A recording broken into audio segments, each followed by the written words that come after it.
Exodus 20, verse 1. And God spoke all these words, saying, I am who? I am the Lord, capital L-O-R-D. English way of telling you, the Hebrew behind that is Yahweh, which is the idea of the eternality of God, that he's the eternal God. And we talked a little bit about it for the last couple of weeks. God is the only being that can say of himself, I always exist. I was never born. I will never die. I'll never go away. I am here. I will always be here. That's terrifying for some of us to think about God like that. And that's comforting for some of us to think about God like that. That God never goes away. He always exists. And his name, Yahweh, is the Hebrew phrase for the character of God, that he always exists. I am Yahweh, your God. That's his name. That's how he addresses himself to others. I am Yahweh, your God, who brought you out of the land of Egypt, out of the house of slavery. So here's the first commandment that we looked at last week. Verse 3. You shall have no other gods before me. Why should you have no other gods before God?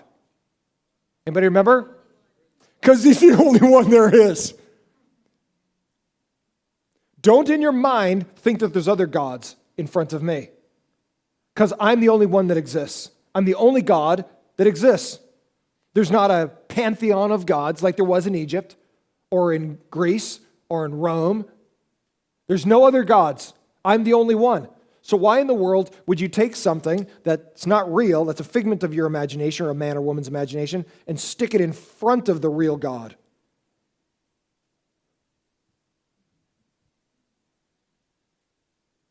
I'm the only God that exists. So don't put anything in front of me in your mind or believe that anything else exists, because there's one God who has created the universe. And he's there from the beginning, and he will be there after the end of the universe. He totally exists, filling all time, space, and history, because he creates all time, space, history. There's no other God that created everything. There's no other God that even exists. I'm the only one. Don't put anything in front of me. And then verse 4, daisy chains right off of that. This is the second command. You shall not make for yourself a carved image or any likeness of anything that is in heaven above, or that is in the earth beneath, or that is in the water under the earth.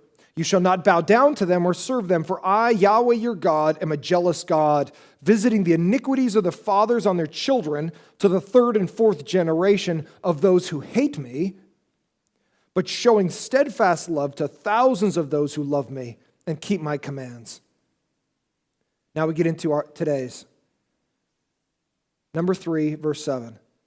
You shall not take the name of Yahweh your God in vain, for Yahweh will not hold him guiltless who takes his name in vain. Number 4, verse 8. Remember the Sabbath day to keep it holy or set apart from the other days. 6 days you shall labor and do all your work, but on the seventh day is a Sabbath to Yahweh your God. It's a day of rest to Yahweh your God. On that day, you shall not do any work, you, your son, your daughter, your male servant, your female servant, or your livestock even the animals aren't to work, or the sojourner who is within your gates. So even the alien that comes to live with you from another country, that you are not to even put them to work or make them work for staying with you on the day of the Sabbath. Why, God? Verse 11. For in 6 days Yahweh made the heaven and the earth, the sea, and all that is in them, and he rested on the seventh day. Therefore, because of that, Yahweh blessed the Sabbath day and made it holy. He set apart a day of rest for his people. It's interesting to me that people often come up with their own realities of what's right and what's wrong. So in our culture, what's right and what's wrong is pretty much whatever the population says is right or wrong, right? Whatever we vote on is what's right or what's wrong. Or whatever somebody screams about on Twitter or Facebook, because whoever the loudest is or whoever the most offended is, then you got to go, okay, well, I don't want them to be offended, and so I guess that's okay. So because you don't want to be seen as a bigot or a closed-minded misogynist or some weird faction of our society, all of a sudden we go, okay, cool. Hey, you know what? If you're going to scream and yell about it, if you want to use whatever bathroom you want to use, cool, just whatever. So we acquiesce into things that are even illogical and unbiological. We've even gotten to that place in our society where there's not even a moral standard at any level. Now it's just if you're offended or you're angry about something, if you scream about it in 120 characters, people go, oh, that's okay. Okay, I don't want you to be, are you okay? Is everything okay? It's okay then. I don't want you to be mad. I don't want to be seen as a bigot. So let's just be cool. Can we have peace, peace, peace? So our society's peace at all costs. God goes, nope. I dictate and delineate what's right and what's wrong. You either fall in line with that, or if you fall out of line with that, understand you're wrong. Regardless of how you, watch this, feel about it. But Jesus, nope. There's a reality, watch this, there's a reality that even supersedes your feelings on a subject. I know, you want to be God, so you want your feelings to be the Ten Commandments. You tell God what you want to be true. Our society's gotten to that spot where we want to dictate what's right for our own lives. But the problem is that target always moves. Why? Because it's based on feeling, not on fact. And God goes, here's the way the world works best, because I built the world. Let's look at it this morning.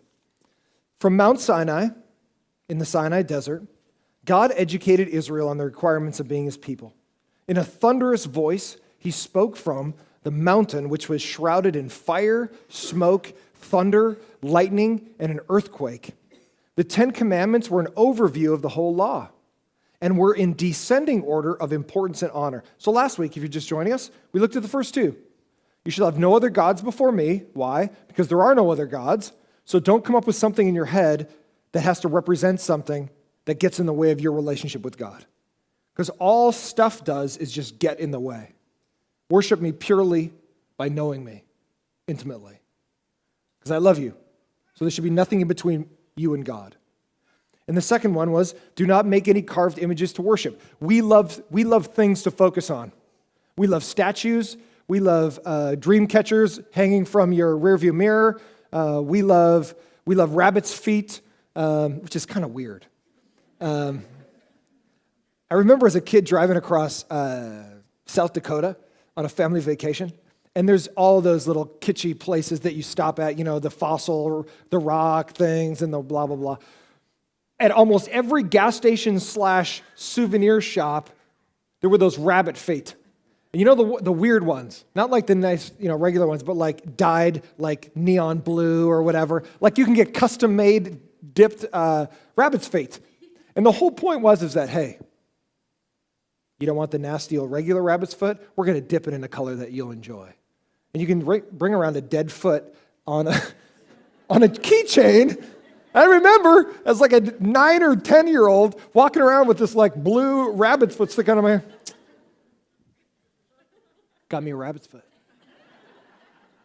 Now just in the reality of, you got a dead rabbit's foot clamped to a little ring hanging from your pants.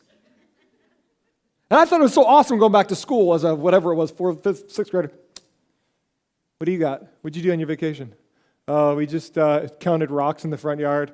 What did you do? Man, I got this rabbit's foot right here. Still got the fur on it too. Blazing blue, I might add.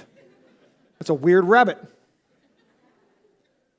And the idea was, I remember when they would sell these things, hey, you can wish for whatever, and the rabbit's foot will bring you good luck. It actually was just a tourist trap thing that just to make you buy things, right? I knew that some dead-boned, dipped rabbit's foot was not going to bring me any luck. But the point is that we love stuff. We love to focus on things, statues and saints of things and just stuff. We love stuff. We love to focus on stuff. We don't like to have a real relationship spiritually with God because we can't see it. So we make stuff. And that's exactly what God says, don't do that. Because what happens is you start focusing on stuff rather than the God who gave you stuff. And now, number 1 or number 3 of the commandments, first thing of number 3, do not use the name of God, Yahweh, do not use the name of God in vain. Do not use the name of God in vain. To invoke a God's name was to say something about that God's character. So even when they were in Egypt, there's a pantheon of gods. Ra, all the gods we went over. You, as an Egyptian, could invoke one of those names to make a business deal.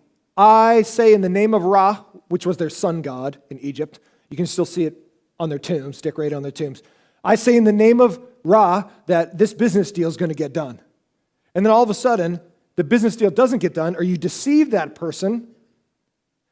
Why isn't that a big deal if you said in the name of Ra? Because Ra's not coming after you, right? Ra doesn't exist. He's a figment of some man's imagination.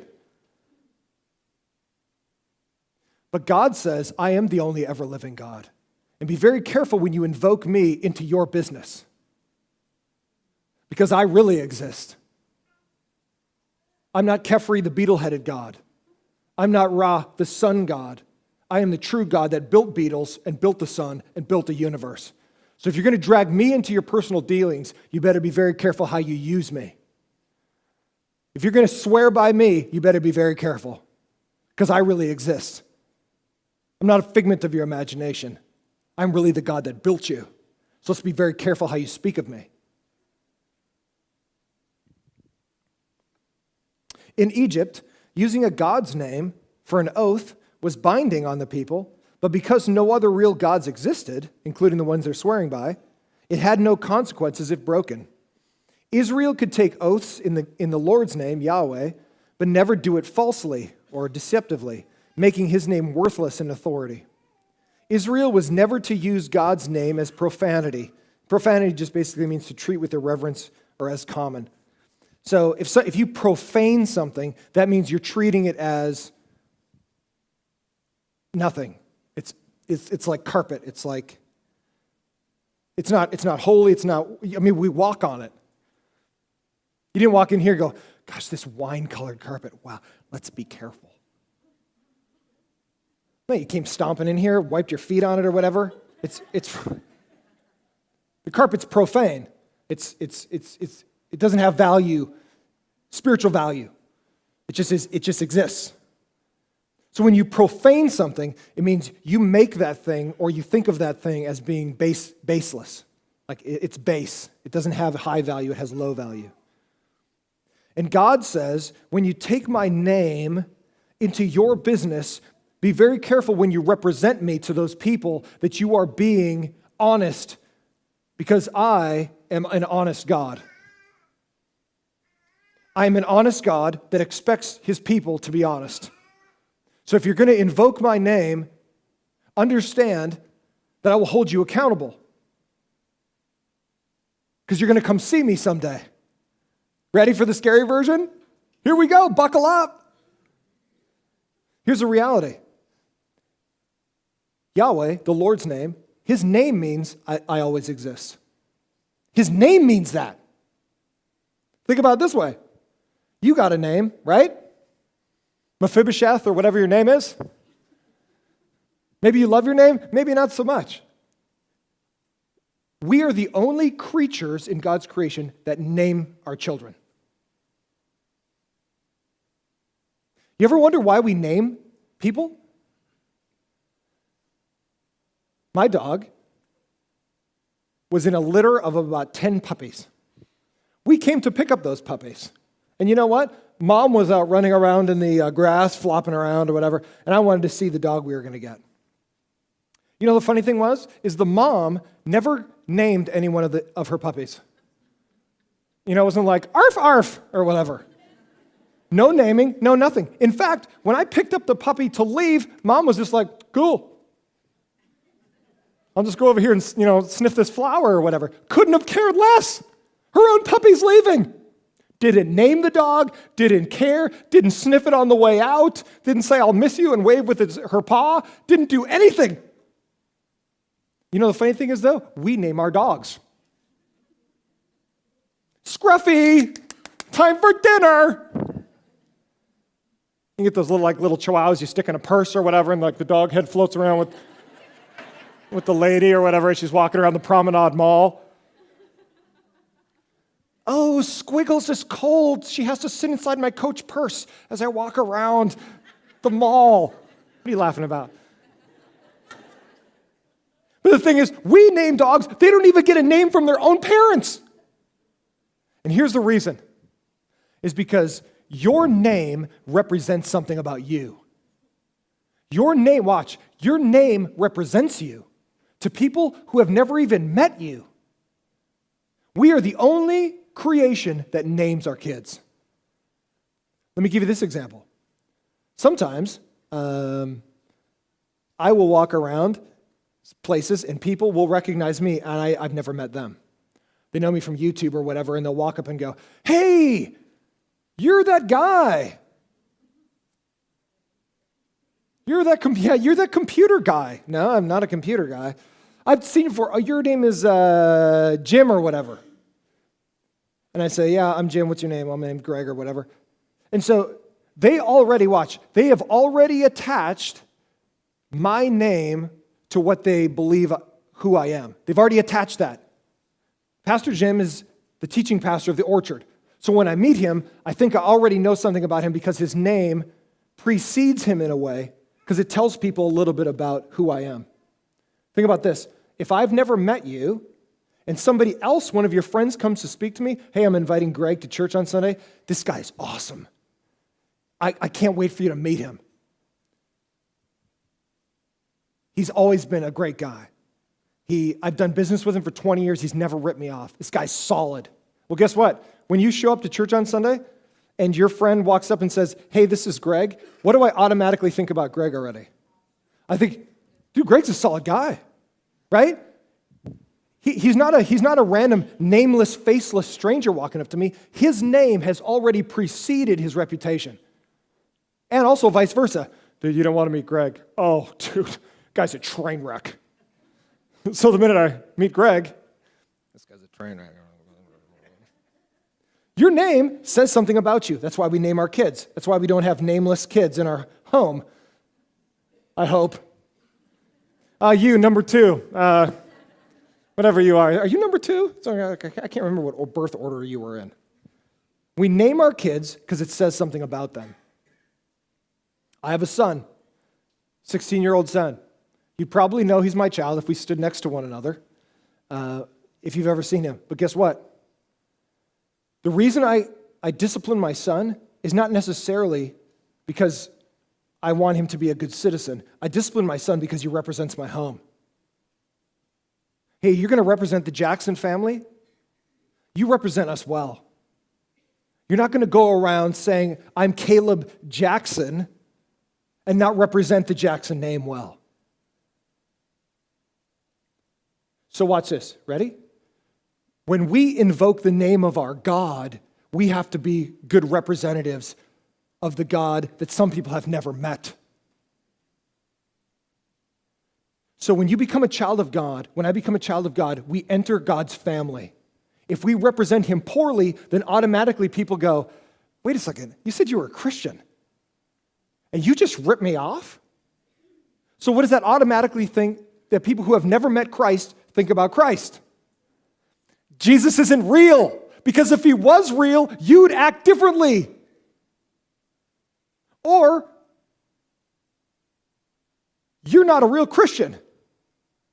And it's the same thing God says here. Hey, if you want to enter into business with people, okay. If you want to swear and take an oath by Yahweh's name, the ever-living God, okay. But make sure you represent me well to people.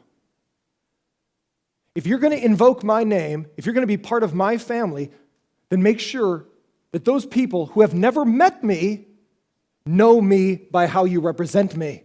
Because if you invoke my name, if you say, I'm part of this family, and if in this case it was the family of Israel, being God's people, if you invoke my name, be very careful that you represent me well.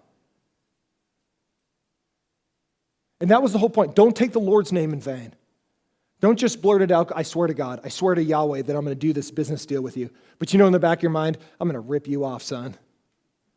So then by the time you rip that person off, they go, dude, I thought you swore in the name of Yahweh that you weren't going to rip me off. So that either means that Yahweh doesn't exist or you're not a real believer in that God. And God says neither one of those things should be true of us. As believers, we should represent our God well. Anybody with me? That's the point. That's the point of do not take the Lord's name in vain.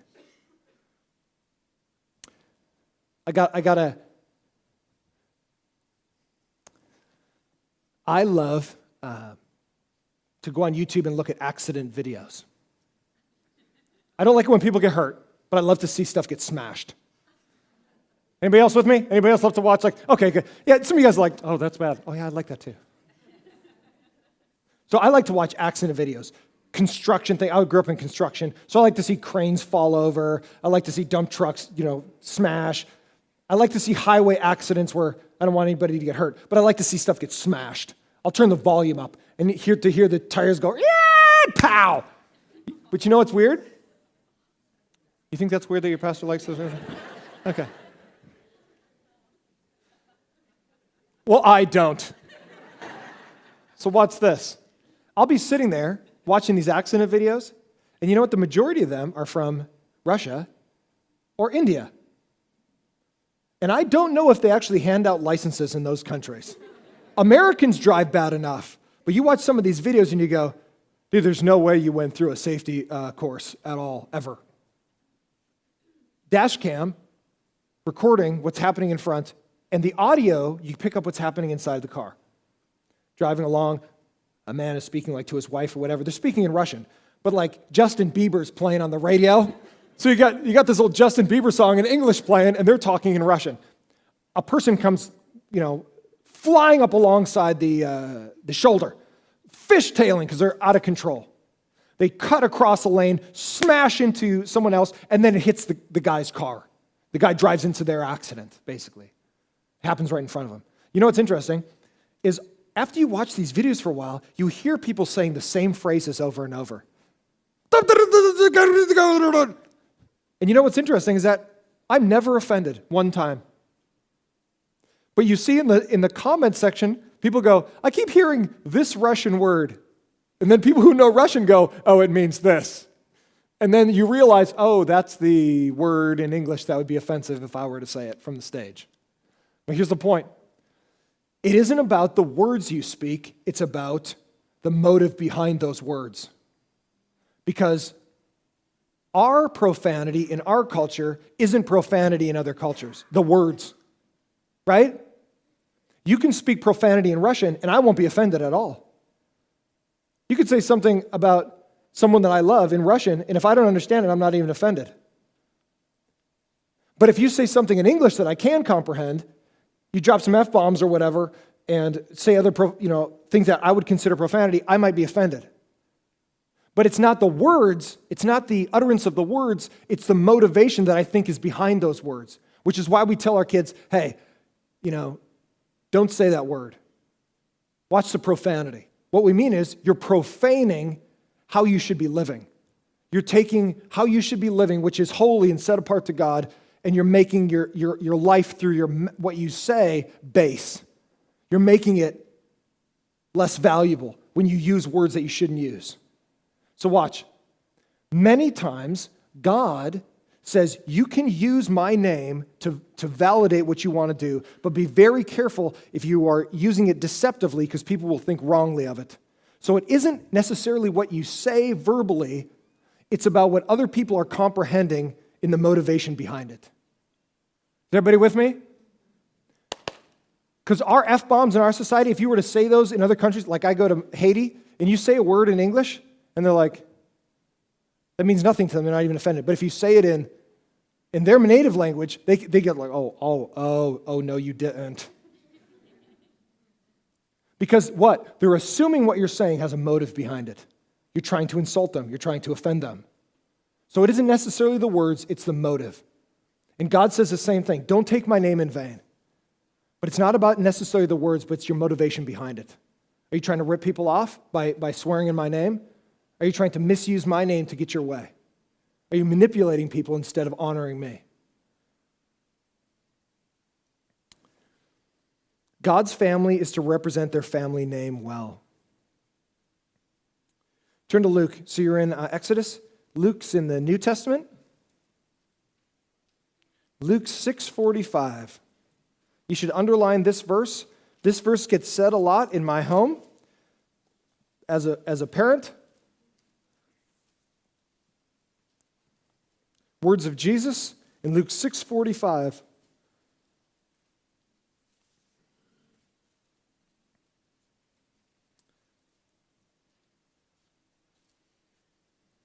Ready? Write this down. The quickest mirror to the heart. The quickest mirror to the heart is your mouth. The quickest mirror to your heart is the mouth. If you don't like the things that comes out of your mouth, if it's always derogatory, if it's always disrespectful, if it's always profanity, understand this. Your mouth only mirrors what's already in your heart. If you don't like what comes out of your mouth, hey, I grew up in construction. I know about some profanity. But guess what? There were guys that loved Jesus on those jobs too. And I never ever heard them swear one time, even when they pounded the heck out of their thumb. You want to know why? Because a heart after God will speak godly. And look what Jesus says about this exact thing.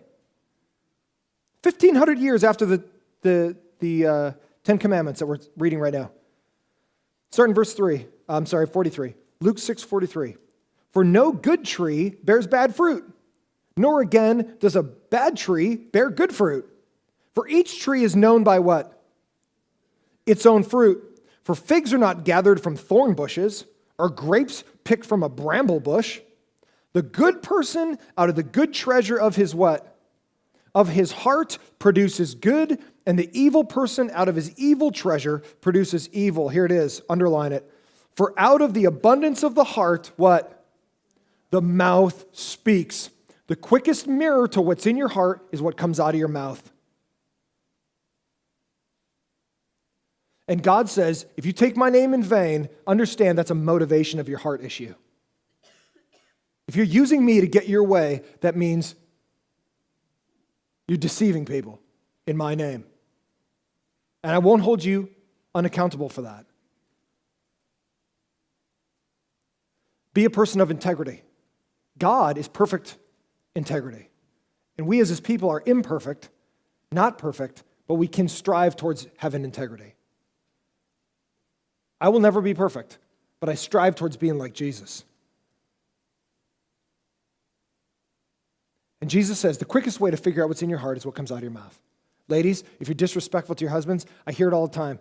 One of the things that, and ladies might not realize it, one of the things that drives men insane is being corrected in public. Oh, yes.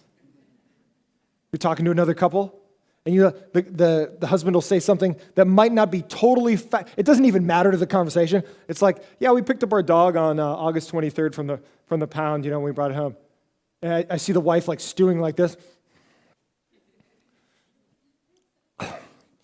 It was August 19th.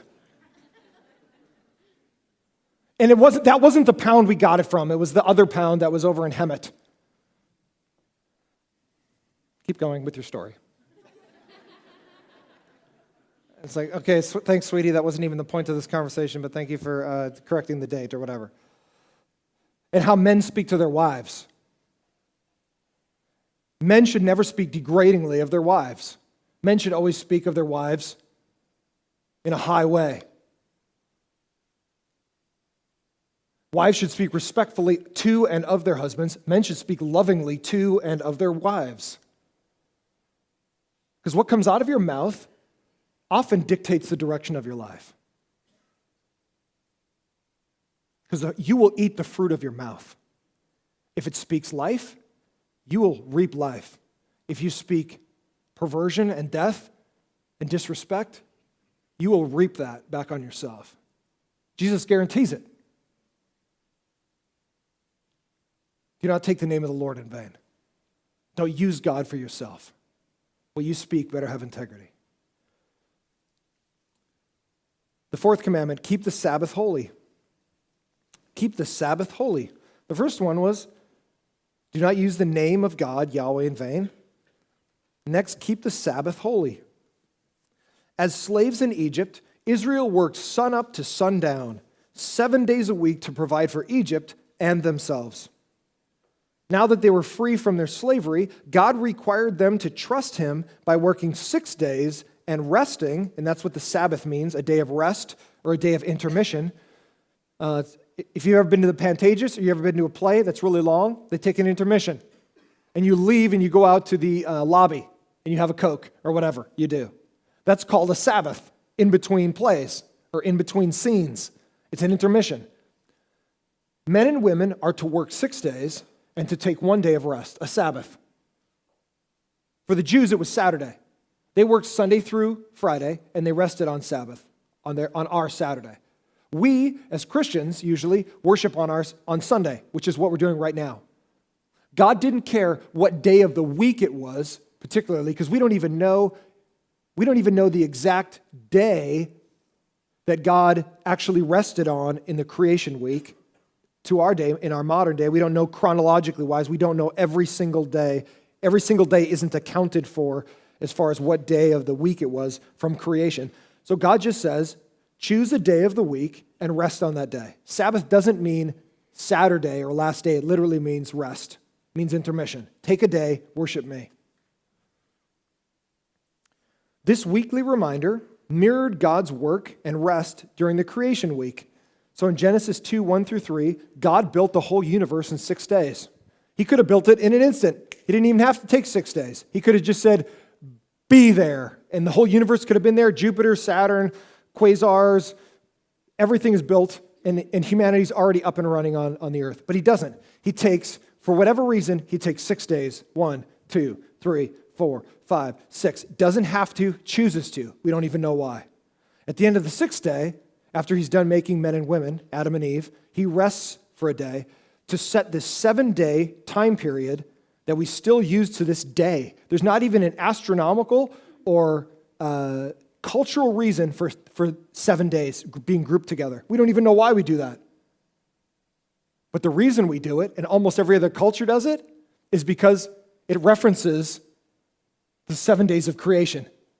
Even if you didn't even believe in the God of the Bible, God has stamped 7-day work week into almost every culture, even Buddhist cultures, even New Age cultures, even totally secular cultures. They still follow a 7-day work week, and there's not even a reason. We know why we have a month. We know why we have a year. We know why we have a day. We don't know why we have a 7-day work week. We have no idea. There's not even a reason. But you want to know the reason? Biblically, God says, I built everything in 6 days and I rested on 7. We don't even know why there's a 7-day grouping of days, other than God built it into us. Isn't that crazy? Nobody's amazed? I'm amazed. Okay, cool. Sometimes I'm just amazed and no one else is. That's fine. That's cool.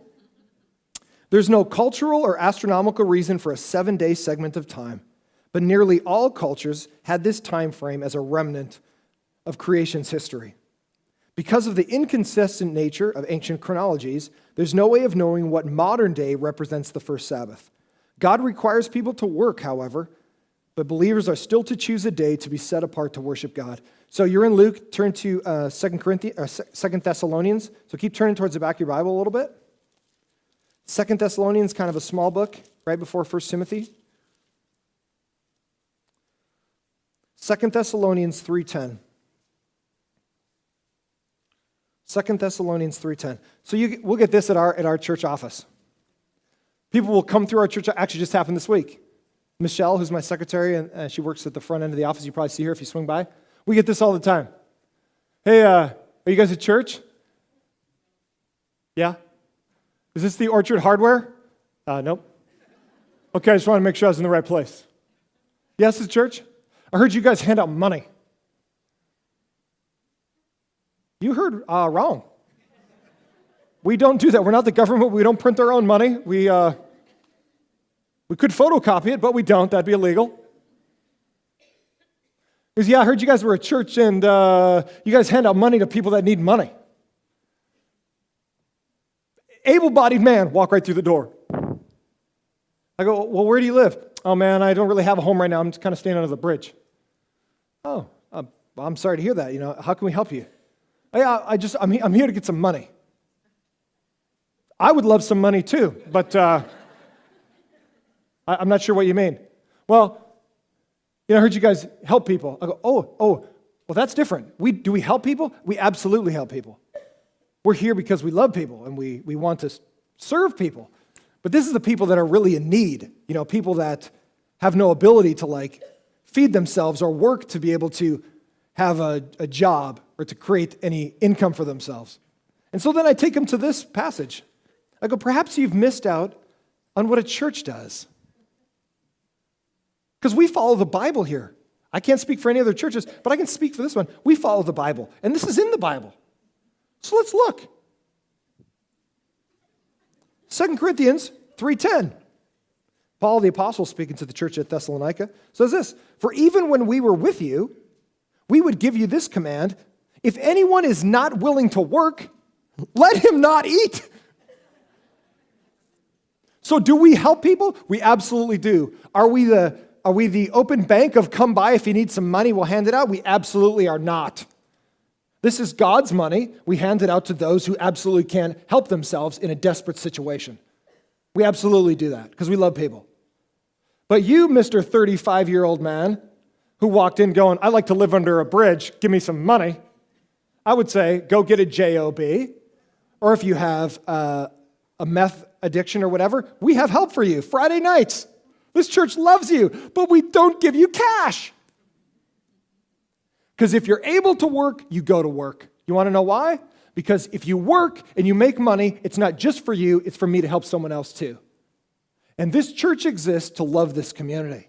But it doesn't exist to say, you want to be lazy or you got an addiction, then just go live your life and be happy and let us fund that. We don't fund addiction. We don't fund laziness. What we do is say, you need to get a job. If you can't, we will help you.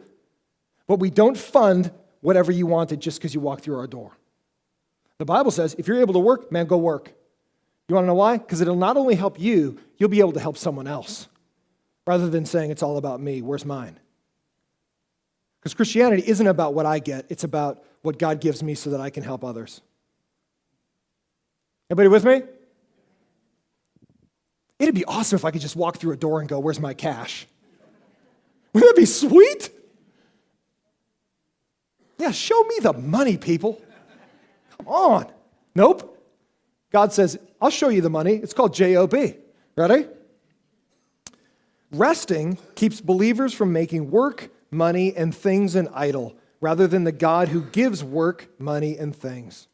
So here's the key. You're built to work. Men, ladies, you're built to work. You're built to work. But you should not make work your God. Don't make work your God, which is why God says, you want to work 6 days? Okay. But take a day off, get together with the people of God, and worship me. Many of us are addicted to work because it provides for our family, it provides for our boat, it provides for our house. Think about if you're in an agricultural situation like they were. Man, there are things that if you're a farmer, you have to do stuff every day. And sometimes if you're a farmer, you have to let things go on that day of rest, which would kill a workaholic. Those tomatoes are getting riper right now. I got to go pick those babies. God's like, nope, I made the tomatoes. Just chill. I'm going to feed your family. You work hard 6 days? Awesome. But the seventh day, we get together and worship God. And we rest. We rest our body. We rest our mind. We come together and worship God. You know what I love about the Orchard is that God keeps bringing people here. First service is filling up. This service is filling up. Third service is filling up. I don't know how many services I can add to a Sunday morning before I am filled up and out. So guess what? And I close with this. Last week, we went over the first and second commandment. There's no other God besides me. And I read my notes actually throughout the week. And I read the scripture that went along with that, so it gets in my mind. And I'm sitting at the bar at our house, and I'm eating Lucky Charms with these notes from last week laying there. And I read these notes. Actually, funny thing is Lucky Charms has a lot of idols in it, which is marshmallow flavored. But barring that, I'm sitting there eating these things, and I'm reading the notes from last week, and God spoke to my mind through the scriptures, because I was like, God, we can't fit people in here anymore. Like, literally, our buildings are keeping people from being able to just like be in here and listen to God's word. We either need $5 million to build a building here, and that'll take 2 years. We're already at capacity. What are we going to do for 2 more years? Just tell people, you can't come to church here? Get out of here? Or, God, maybe you're going to lead us somewhere else. But we don't have money to go anywhere else either. So, Jesus, we just need some cash. I literally pray this. Jesus,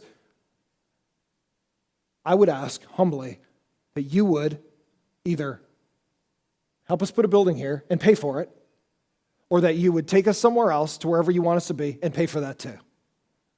And God really impressed upon my heart the real, true, living God as I was looking through that, as I was reading through this. I sense him go, you know what, I'm going to do a miracle for the Orchard. I'm going to do a miracle for the Orchard. I don't know if it's going to be tomorrow. I don't know if it's going to be next week. I don't know if it's going to be next year. But I really believe that God is going to do a miracle for us. And I'm saying it right now at whatever time. I'm already over time, but I'm saying it right now.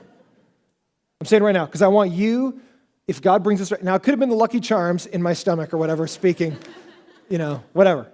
So I'm not saying anything other than this. We serve a real God. We don't serve figments of someone's imagination. So that real God's able to act for us. And we are going to ask God to move that we can continue to meet the needs of our community. And their desperate need is to meet Jesus. And if we can't physically fit him in here, then we got to ask God to give us bigger buildings, or for me to have more energy, or for us to do whatever. We're going to take a minute and pray about that together as a family, because this is our Sabbath. We rest from work to ask God for wisdom. Jesus, I ask you right now,